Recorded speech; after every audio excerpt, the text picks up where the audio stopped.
Welcome back to the podcast, everyone. Today, we are stepping into one of the most emotionally charged debates in the entire Harry Potter fandom, and honestly, possibly in modern literary history. We're asking a question that has caused friendships to fracture, group chats to implode, and comment sections to catch fire. Was Severus Snape misunderstood?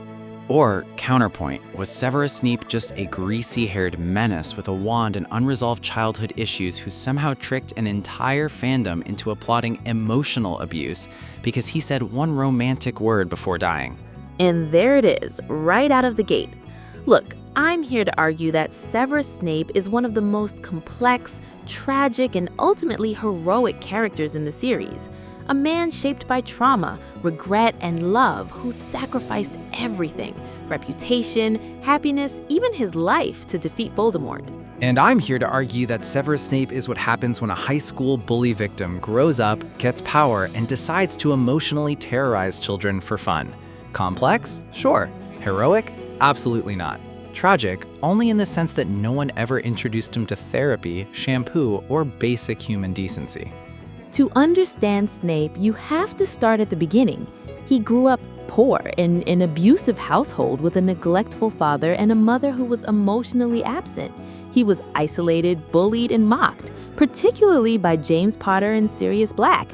That kind of upbringing shapes a person. Plenty of people grow up poor, bullied, and miserable without becoming professional child haters. That argument always sounds like, yes, he was awful, but have you considered that his life was sad? Lots of lives are sad. We don't all start emotionally waterboarding 11-year-olds. But Snape's bullying was relentless. James and Sirius didn't just tease him. They publicly humiliated him, hexed him, and made him a spectacle. That kind of long-term humiliation leaves scars.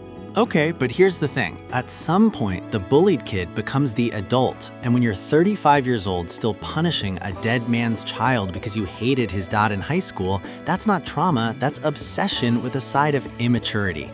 You're ignoring the psychological damage. Snape never healed. He never had support. Hogwarts failed him as a child. Hogwarts also failed literally every student in that castle. That doesn't mean they all turned into walking cloud formations of bitterness. Let's talk about Lily Evans. She was a light in Snape's life, the one person who showed him kindness, acceptance, and love. Losing her, knowing his actions directly led to her death, haunted him forever. That guilt motivated everything he did afterward. Yes, Lily, the fandom's favorite emotional loophole, because apparently if you love one woman really hard and forever, you get a moral coupon that excuses everything else. It wasn't just love, it was remorse. Snape spent the rest of his life trying to atone for his mistake. He didn't love Lily as a person, he loved Lily as a concept. She married someone else, built a life, had a child, and Snape never moved on. That's not romantic, that's emotional fossilization. He respected her choices, he never interfered. He called her child arrogant, lazy, and mediocre while knowing she died to save him. That's not respect, that's unresolved resentment wearing a mourning cloak. But his Patronus was a doe, matching Lily's. That symbolizes enduring love and loyalty. Or emotional stagnation so intense it manifested as a magical animal. If your spirit guardian is a shrine to a woman who moved on decades ago, maybe it's time to self-reflect. Snape's teaching style was harsh, yes, but Hogwarts teachers were generally extreme. McGonagall locked students outside the common room while a murderer was on the loose. Moody traumatized kids for sport.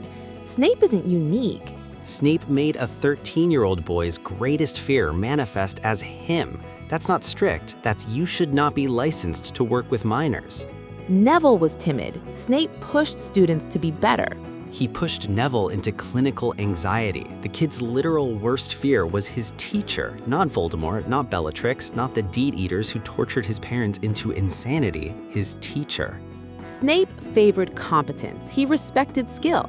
He favored Slytherins like a crooked referee. Hermione, the most talented witch in her year, got mocked, insulted, and dismissed. Meanwhile, Draco could set fire to a cauldron and Snape would be like, "Brilliant work, 10 points to nepotism." Snape saw James Potter every time he looked at Harry. That clouded his judgment. Which is wild because Harry also had Lily's eyes, the woman Snape supposedly loved more than life itself, and yet he never once thought, maybe I shouldn't emotionally annihilate the orphan of the woman I adored. Snape protected Harry constantly, behind the scenes, counter-cursing his broom, shielding him from Quirrell, misleading Voldemort. Congratulations, he did the bare minimum required to keep his guilt manageable. Protecting someone from death while making their daily life miserable doesn't make you noble, it makes you confusing. He was playing a dangerous double role. And apparently part of that role was verbally abuse students in public because Voldemort was famously monitoring Snape's classroom sarcasm. Snape lived under constant threat. One mistake and Voldemort would kill him. He fed false information, protected the Order, and ultimately delivered crucial intelligence that led to Voldemort's defeat. True, but let's not pretend he did it out of moral awakening. He did it because Voldemort killed Lily. If Lily had lived and Voldemort killed someone else, Snape would have been like, unfortunate, but career-wise, I'm thriving. That's speculation. So is calling him good. He agreed to kill Dumbledore to spare Draco's soul. That's selfless. He also agreed because Dumbledore asked him, not because Snape woke up feeling altruistic. Snape follows orders when it aligns with his emotional narrative. The word always encapsulates Snape's enduring loyalty, love, and sacrifice. It's the emotional core of his character.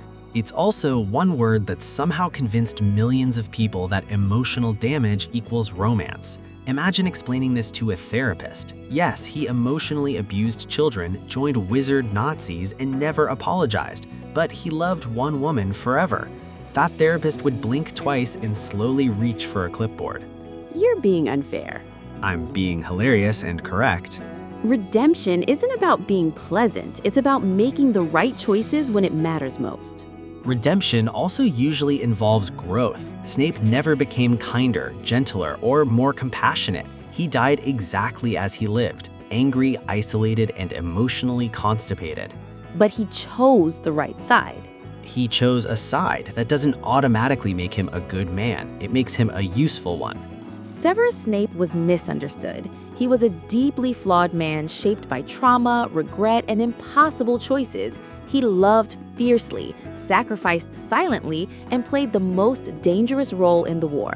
He wasn't kind, but he was brave, loyal, and ultimately instrumental in defeating evil. Severus Snape was not misunderstood. He was accurately understood as a bitter, cruel, emotionally stunted adult who weaponized his pain instead of healing from it.